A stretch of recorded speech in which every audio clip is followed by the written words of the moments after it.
What's up, guys? Welcome to Daily Dose of Reddit. This is your host, Zach, and today's subreddit is r/RegularRevenge. Alright, this story's called Cheater Gets What the Doctor Ordered. I posted this in both r/PettyRevenge and r/ProRevenge, but it was removed, so I'm sharing it here in hopes that this is the right place. Enjoy! Alright, this is a long one, but I feel the context helps. I am not sure if this is petty or perhaps more. Either way, this happened when I was right out of high school with my first girlfriend whom I was in love with. We had been together for our last year and a half or so of high school. We were each other's firsts in many ways, and being young and naive, I had thought I'd found the one, and that it was going to go on forever. The summer after we graduated was great, and things were going well, but she received an athletic scholarship for soccer to a university about 3 to 4 hours away. And being the hopeless romantic I am, I thought, no big deal, I can make this work. We are in love after all. This was about 16 years ago now, so FaceTime was not a thing, but we would talk on the phone whenever we could or maybe have a little aim session. While in high school, my girlfriend would drink at parties like many teens do at that age. I never tried drinking and actually haven't to this day. I'm now 35, but once she went off to college, she really seemed to go into full party mode. I didn't really care much except for the fact that she had an athletic scholarship that could be revoked if she was caught.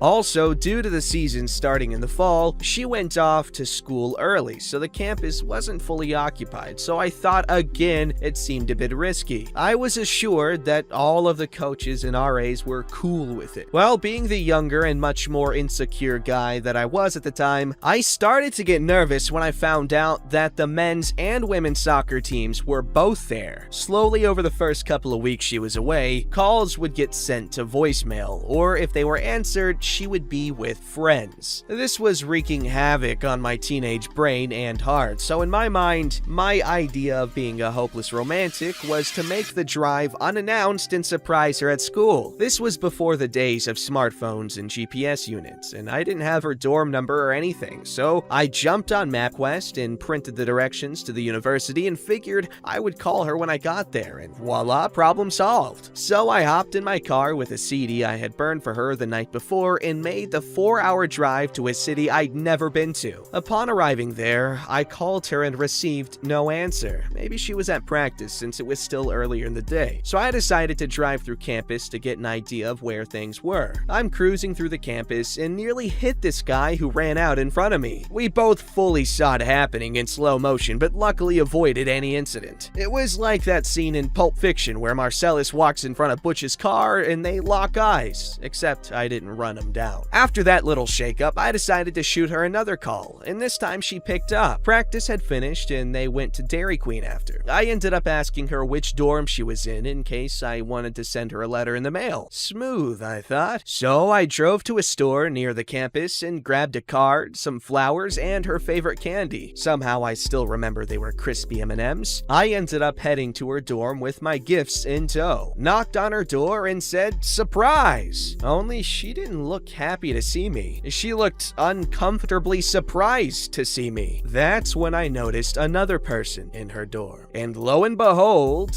it was the guy I'd almost hit with my car. I didn't know what to do, so I just said, "Oh, okay. This was for you," and handed her the stuff I brought. I sulked back to my car, feeling like a total dumbass for wasting my time and emotions on this girl, only to have her and some guy play me. On the way home, she called to try to explain that they had started dating and that he was an upperclassman and also one of the coaches. That's when it clicked. She has mentioned this guy before, and coincidentally, he would always be around when she was with friends. I also remembered he was one of the cooler upperclassmen men's RAs who is also old enough to buy beer for everyone. I told her I was done and didn't want to speak to her again. The whole drive home, I was trying to come up with a way to get back at them for breaking my heart. And by the time I got home, I'd come up with my plan. Her mother was a doctor, and this was the early 2000s where you could use a free email service and get an @doctors.com address. I'd set one up under her mother's name. I also knew this guy's first name and that he was a soccer coach and player on the team. He was an upperclassman, so I searched for the university's roster from the past season and games, and this being a smaller town, there weren't many guys with the same first name, and I was able to get his full name. Finally, I emailed the dean and CC'd the athletics directors listed on the university site from my new @doctors.com email as a concerned mother. I was concerned about a coach and RA having a relationship with a freshman female player, and also for a coach RA to be supplying underage teenagers with alcohol on school property. Now, my ex-girlfriend ended up calling me a few weeks later to tell me she was sorry. We chatted for a few minutes and she mentioned that her and her new boyfriend were in some trouble with the school, and he ended up being kicked off the team as well as being kicked out of the school due to some parental complaints. Turns out he was actually supplying a ton of kids booze and stuff and allowing parties on his dorm floor. She was put on some type of academic probation and almost lost her scholarship. Like I said, this may be beyond petty, but at the time it just felt justified, and he was technically breaking the rules. And hearts in my case. I wonder whatever happened to that guy. I'm probably on some Billy Madison kill list now. Yikes, poor guy. Honestly, well, it's a good thing he got over it. And good revenge, solid revenge. Pretty good. Not pro, not petty, just pretty good. Alright, this story's called Touch My Books, Have Some Gummy Bears. Oh, I know where this is going. Hey y'all! It's been a while since I posted here, but this story came up in a recent conversation and made people laugh, so I thought I'd share the petty joy. Also, I would like to note here that I'm an avid book collector. Even though many of my books are secondhand, stained, and kinda funny looking, they are my children. Sounds like my children. All names are fake, of course. Okay, buddy, are you just writing about my children? Many moons ago, my friend Brendan lost his job, his girlfriend Cammy, and his apartment in a span of about a month. I'm assuming in that order. Women, I'm joking. I'd leave someone if they lost their job too. That's just me, I'm shallow. Brendan called everyone he could think of, pleading with him to take him in. Originally, I told him no. However, when everyone up to and including his family turned him down, I relented and told him he could sleep on my couch until he found a job and a place to live. Unlike many people on Reddit, Brendan was actually a decent apartment guest. He washed the dishes he used, kept his belongings in an orderly corner of my living room, and quickly found a job at a fast food place so he could help out with the groceries and some of the bills. Neither of us truly enjoyed living with one another, but we made it work until Cammy decided that she loved Brendan and wanted him back, and Brendan, being a fool, accepted. When Brendan and Cammy had first started dating, Cammy decided she hated all of Brendan's female friends and tried to keep us away. Oh, when her dramatic tactics did not work on me, Cammy decided we needed to have a brawl. To keep this short-ish, Cammy's nose got broken, my knuckles were sore for a few days, and the words self-defense were used and accepted. Hey-oh.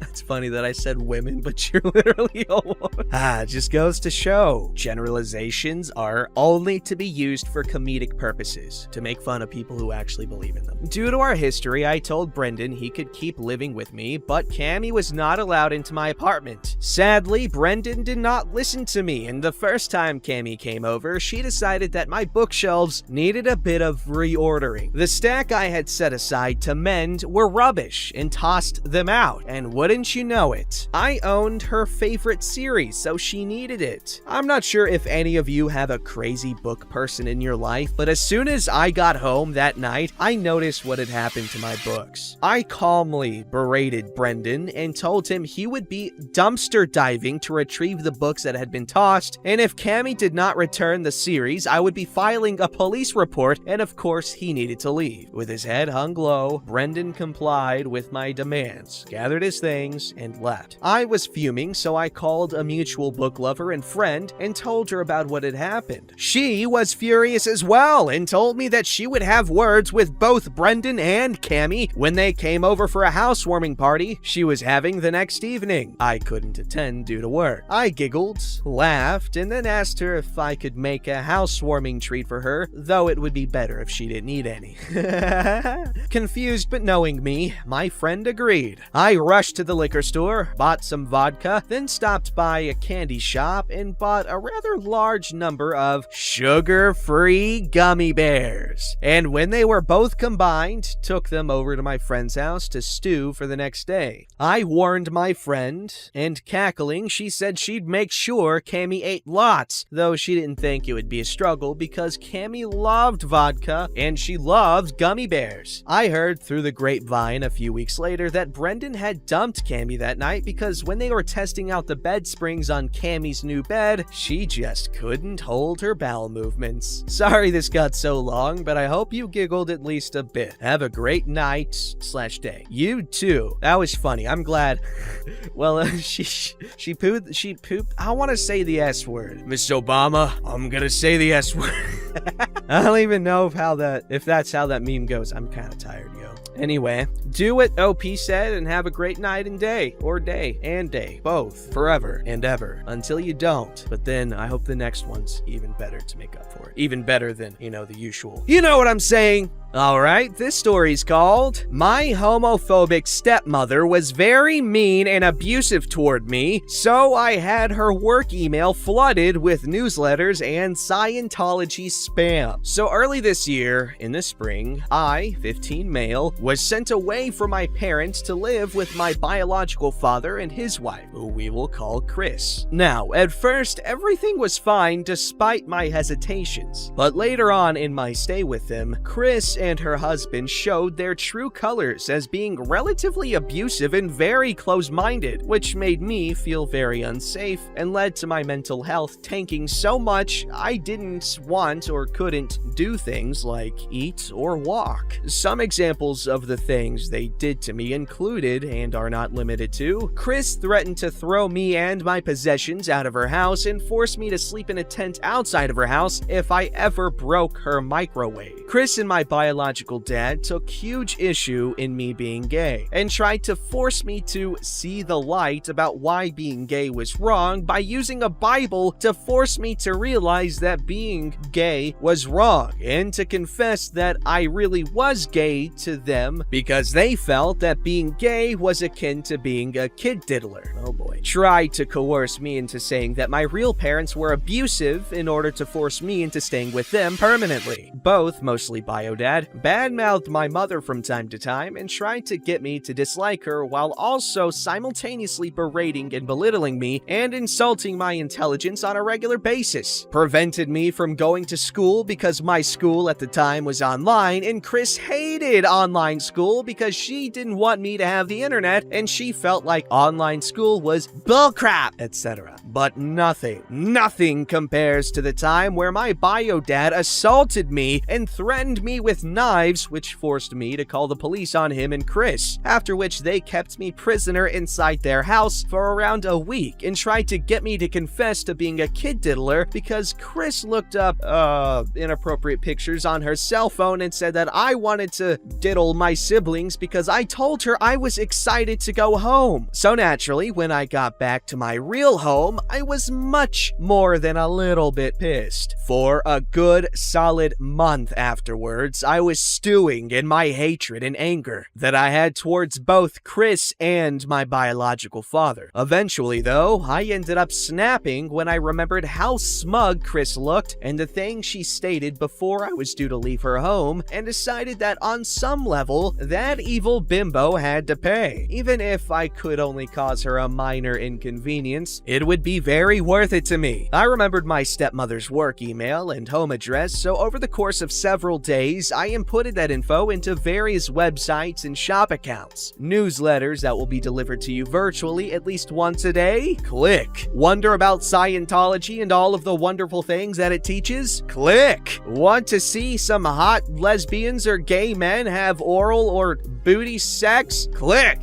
After I had done this, I bursted out giggling because I knew that Chris and her husband probably wouldn't catch on to who had done it and how to stop it from happening. You see, they were both very tech illiterate and had to receive help to even do the most basic things like put in a password for their iPhone. So naturally, who's to say that they would figure it out that I was the one who signed my stepmother up for all of those things? Months passed afterwards, and I decided that I wanted to know what had happened after I had signed up Chris to all of those newsletters and gay video of the adult variety subscriptions. I googled her name on the school directory that contained her email that I had used to sign her up for all the gay stuff, and I couldn't find her name or work email listed anywhere. It was like she had never even existed at that school, because everything that was on that site about her was scrubbed clean. After I saw that, I bursted out laughing so hard, I almost pissed myself. It's been a while since I left the abuse, and I am much better mentally and physically with my mother and stepdad than I was living with Chris and her husband. Hell, I'm even thinking about taking dual enrollment classes at my local community college after I graduate my sophomore year, which was something that never would have happened had I stayed to live with Chris. So yeah, hi family, if you're reading this, and to Chris, if you ever end up reading or hearing about this Reddit post, you are a vile bimbo and you deserved that junk mail.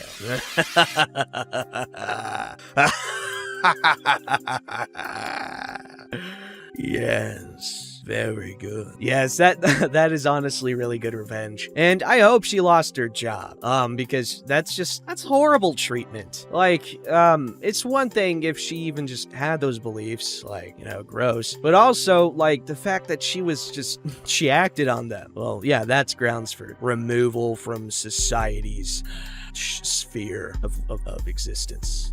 I'm playing somewhat.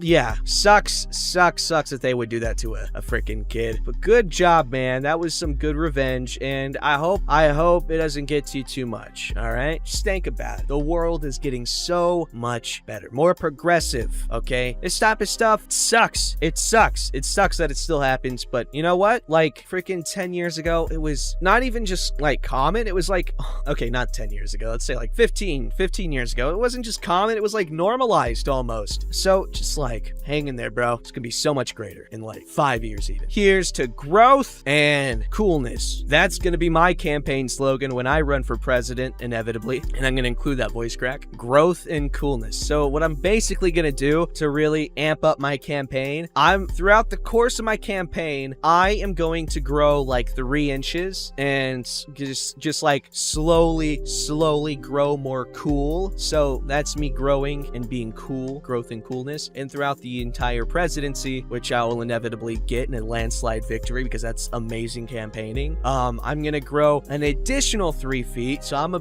be up there, and I'm gonna look even cooler. I'm basically just gonna turn into like a really tall Jack Black, because Jack Black is like the zenith of badassery. I don't even know if I use that word correctly. Don't forget to like, subscribe, and hit that bell to never miss an episode.